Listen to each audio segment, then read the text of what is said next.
Assalamualaikum warahmatullahi wabarakatuh. Hello everyone. Let me introduce myself. My name is Alarik Almubarak Marsendo. My study program is accounting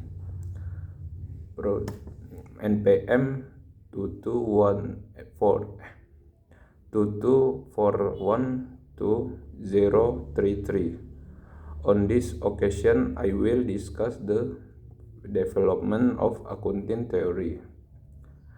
In a simple form, the theory is defined as belief alone, but in a more useful sense, theory must have a broader acceptance.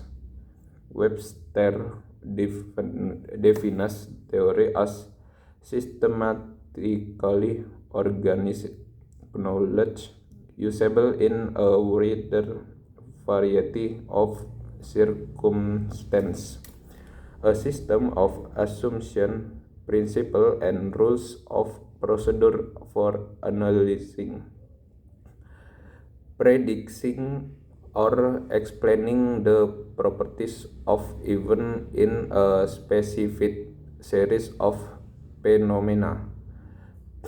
The purpose of accounting theory is to provide a set of principles and relationships that defines observed practices and predict unobserved practice. So, accounting theory should be able to define why firm chose on accounting method over another and can allow user to predict the attributes of firm from various accounting methods. And in other respect, accounting theory should be verified through accounting research. Number one, various kinds of accounting theories including number two, fundamental analysis model. Number three, the efficient market hypothesis. Number four, the capital asset pricing model. Number five, the human information processing model. Number six, positive accounting theory, the critical perspective model. And less accounting research is needed to achieve a more generally accepted accounting theory, and in recognizing the wide variety of accounting theories must be subjective to verification. The next, history of accounting. According to Hen, the discovery of the Zenon papyri provide startling evidence of the existence of an elaborate accounting system used in Greece since the 5th century BC and marked the rise of the trading era in Greece, which gradually spread through the Eastern Mediterranean and the Middle East. Zenon's accounting system contains provision for accounting responsibilities, record keeping of all transactions, personal account for employee salary payment, and record of asset acquisition and disposals. In addition, the accounting system also contains evidence that these accounts have been audited. In 1949, an Italian monk, Fra Luca Pacioli, wrote an arithmetic book that consisted of a description of the double entry system. Pacioli's work Summa de Arithmetica Geometrica Proportioni et Proportionalita is not strictly a description of the double entry system, but rather a formulation of practice and idealist financial statement that have evolved over time. Double entry bookkeeping enable business organization to maintain complete records of transaction and ultimately result in the ability to prepare.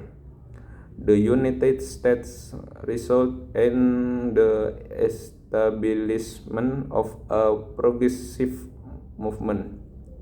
In 1898, the Industrial Commission was formed to investigate questions related to immigration, labor, agriculture, manufacturing, and business.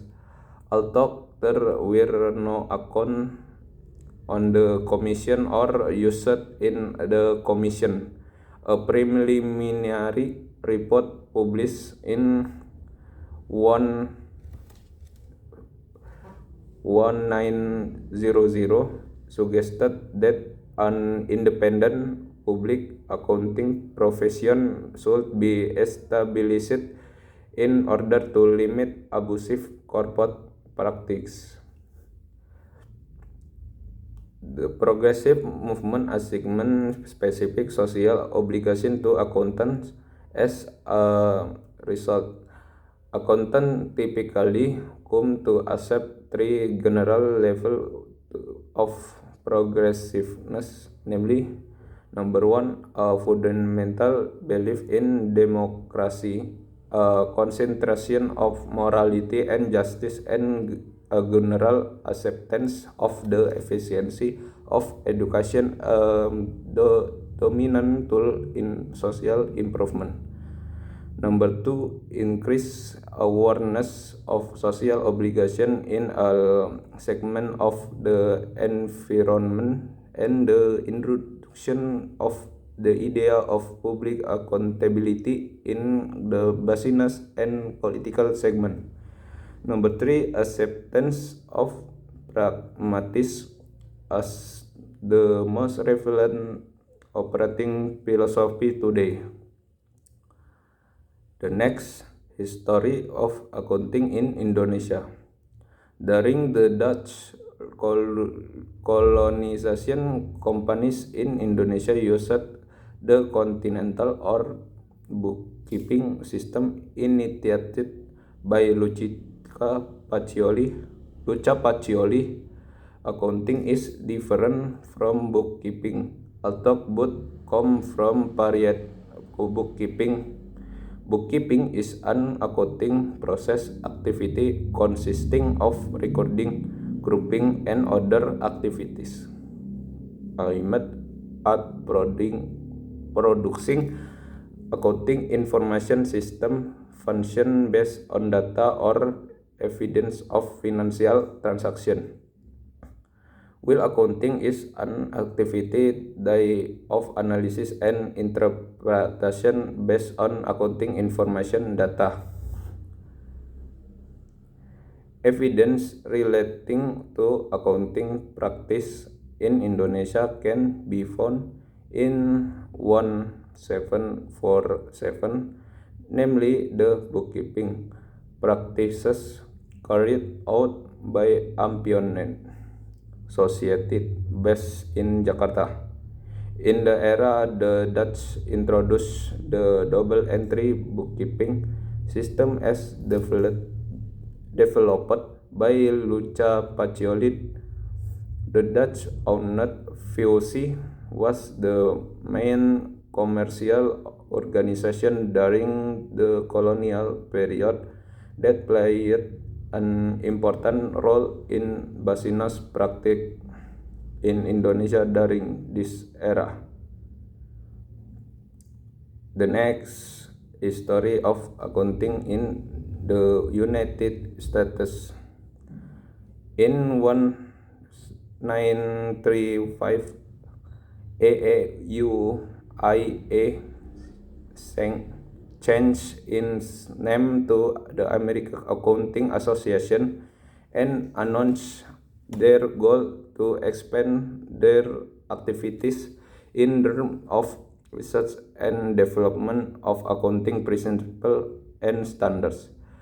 The first result of their growth activities was the publication of a short report, carefully titled A Tentative Statement of Accounting Principles Underlying Corporate Financial Statements. In 1936, the 4.5-page document summarized the significant concept underlying today's financial statement. In 1947, there was only one Indonesia accountant, Prof. Dr. Abutari Sumarso. 1995, Dutch-style accounting practices were still used after independence. 1950, accounting education and training was still dominated by Dutch model accounting system and principle. The nationalization of Dutch-owned companies and the departure of Dutch people from Indonesia in 1958 led to a shortage of accounting and experts. That's all from me. If I'm wrong, please apologize. I end. Wassalamualaikum warahmatullahi wabarakatuh.